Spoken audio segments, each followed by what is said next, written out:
Hello friends, आज का हमारा टॉपिक है गृह प्रबंध के अंतर्गत आय और व्यय।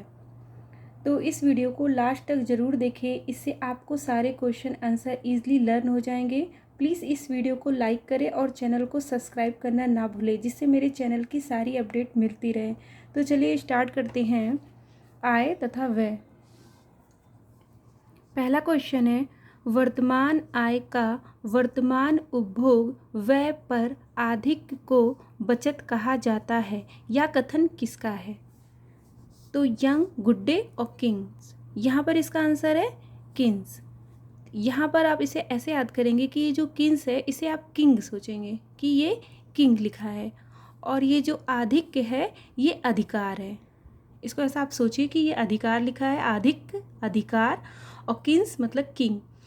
तो किस चीज़ों पे, मतलब किसका सब चीज़ों पे अधिकार होता है? तो जो राजा होता है उसका सभी चीज़ों पे अधिकार होता है। तो अधिक मतलब अधिकार, किंग, किंग का सभी चीज़ों पे अधिकार होता है। सेकंड है, वेतन, पारिश्रमिक, उपहार, मकान, किराए से प्राप्त राशि, धन तथा बोनस साधन है। ये कैसा साधन है? ये जो साधन होते हैं वो मौद्रिक आय हैं। इसे कैसे याद रखेंगे कि जो ये राशि होती है, ये जो राशि होती है हमेशा मुद्रा के फॉर्म में होती है। तो मुद्रा, राशि को हम लोग मुद्रा भी कहते हैं। तो मुद्रा और ये मौद्रिक आय, मुद्रा से ही बना है ये मौद्रिक आय। थर्ड क्वेश्चन है, नॉन बैंकिंग प्रणाली के अंतर्गत आते हैं। कौन आते हैं?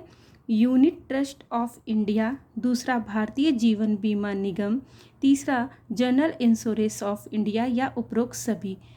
तो इसका आंसर है सभी, जो कि नॉन बैंकिंग। तो ये सारे हैं नॉन बैंकिंग सेक्टर हैं, और जो बैंकिंग होंगे उनके आगे बैंक लगा होगा, जैसे Punjab national bank, Allahabad bank. तो इसकी ये ट्रिक है कि इसमें कहीं पे भी बैंक नहीं लगा। यूनिट ट्रस्ट ऑफ इंडिया है, भारतीय जीवन बीमा निगम है, जनरल इंश्योरेंस ऑफ इंडिया है, तो इसमें बैंक नहीं लगा, इसलिए ये सब नॉन बैंकिंग है। फोर्थ क्वेश्चन है, राष्ट्रीय बचत पत्र एक जमा योजना है। राष्ट्रीय बचत पत्र, राष्ट्रीय बचत पत्र एक भारत सरकार द्वारा चलाई गई योजना है। इसे याद ऐसे रखेंगे कि राष्ट्रीय बचत, पूरे राष्ट्र की बचत की बात कर रहा है तो वो भारत की सरकार ही होगी। तो ऐसी योजना कौन चला रही होगी? जो भारत की सरकार होगी वो पूरे राष्ट्र के बचत की योजना बना रही होगी। फिफ्थ क्वेश्चन है, एटीएम का पूर्ण रूप या फुल फॉर्म क्या होता है? ऑल टाइम मशीन, या एनी टाइम मनी, या ऑटोमेटिक टेलर मशीन। तो जो एटीएम होता है उसमें ऑटोमेटिक पैसे जो हैं अपने आप निकलते हैं, तो इसलिए ऑटोमेटिक से इसे याद रखेंगे, ऑटोमेटिक टेलर मशीन कहते हैं। एटीएम क्या है? Automatic teller machine. Six question है, आय व्यय में संतुलन बनाए रखने हेतु कौन सा साधन उत्तम है? आय व्यय के लिए हमें क्या करना चाहिए? हमें मासिक बजट बनाना चाहिए। मासिक क्यों बनाना चाहिए? क्योंकि जो आय व्यय होती है, आय हमारी जो होती है वो मंथली आती है, मंथली आती है। तो इसको हम लोग को मंथली वाइज इसका बजट बनाना चाहिए, क्योंकि हर महीने हम लोग की सैलरी आती है, तो महीने में इसकी सैलरी आती है, तो मासिक, मासिक मतलब वही महीने में बजट इसका बनाना चाहिए हर महीने। सेवन क्वेश्चन है, बजट के संबंध में प्रमुख अर्थशास्त्री है। तो बजट के संबंध में कौन है जो प्रमुख अर्थशास्त्री है? कोलंबस हैं या फिर एंजल हैं। तो इसे आप ऐसे याद रखेंगे कि जो बजट होता है वो हमेशा महिला ही बहुत ही अच्छा बनाती है।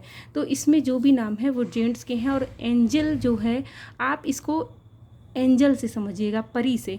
तो जो लड़कियां होती हैं, परी जो होती है, वो बजट बहुत ही अच्छा बनाती है। तो इस तरह बजट के संबंध में प्रमुख अर्थशास्त्री जो हैं वो एंजल हैं। एंजल को आप एंजल से लेंगे, परी से। तो बजट हमेशा गर्ल्स अच्छा बनाती हैं, तो इसका आंसर है सेकंड। एट्थ क्वेश्चन है, पारिवारिक बजट बनाने के लिए सबसे पहले आवश्यक है। अगर आप पारिवारिक बजट बना रही हैं तो सबसे पहले आपको आय और व्यय का पूर्ण अनुमान होना चाहिए। बजट बनाने के लिए आपको ये देखना होगा कि आपके पास आय कितनी है और कितना व्यय हो रहा है, तो इसका अनुमान बिना लगाए बजट बनाना कठिन होगा। नाइन्थ क्वेश्चन है, कंपनी के मासिक व वार्षिक आय का ब्यौरा बनाते हैं। जो कंपनी होती है उसका मासिक और वार्षिक आय का ब्यौरा कौन बनाते हैं? तो अगर कोई चीज़ ब्यौरा बनाया जा रहा है, मतलब रिटन काम किया जा रहा है, कुछ लिखा पढ़ा जा रहा है, तो इसके लिए ये ज़रूरी है कि वो लेखा विभाग ही होगा, क्योंकि उसको लिखना है सारा कि कितना आय आ रहा है, कितना व्यय हो रहा है, तो ये लेखा विभाग के द्वारा ही किया जाएगा। मजदूरी किस आय के अंतर्गत आती है? मजदूरी जो है किस आय के अंतर्गत आती है? मजदूरी जो है वो मौद्रिक आय के अंतर्गत आती है। जब हम किसी को, मजदूर को या किसी भी को पैसे देते हैं तो वो मुद्रा के फॉर्म में देते हैं, तो मुद्रा से याद रखेंगे कि वो मौद्रिक आय है। 11वां क्वेश्चन है, मासिक वेतन किस आय के अंतर्गत आती है? जो मासिक वेतन होती है वो हमें प्रत्यक्ष रूप से, मतलब नोट के द्वारा हम लोग को डायरेक्ट मिलती है, तो वो प्रत्यक्ष आय है। ठीक है, मासिक वेतन हमें डायरेक्ट मिलती है हर महीने, तो वो प्रत्यक्ष आय के अंतर्गत आती है।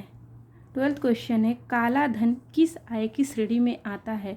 जो ब्लैक मनी होती है, मतलब काला को यहाँ अंधेरे से लेंगे, और अगर कोई चीज़ अंधेरा है तो वो हमें प्रत्यक्ष नहीं दिखाई देगी, वो अप्रत्यक्ष दिखाई नहीं देने वाली चीज़ें अप्रत्यक्ष के अंतर्गत आएंगी। तो काला धन काला है, अंधेरा है, हमें नहीं दिखाई दे रहा है, इसलिए वो अप्रत्यक्ष है। इस तरह यहाँ पर मेरे 12 क्वेश्चन आंसर कंप्लीट होते हैं। तो प्लीज़ मेरे चैनल को लाइक और सब्सक्राइब ज़रूर करिए, और जो है कमेंट्स में जाकर ज़रूर बताइए कि मेरा पढ़ाने का मेथड कैसा लगा आपको। Thank you.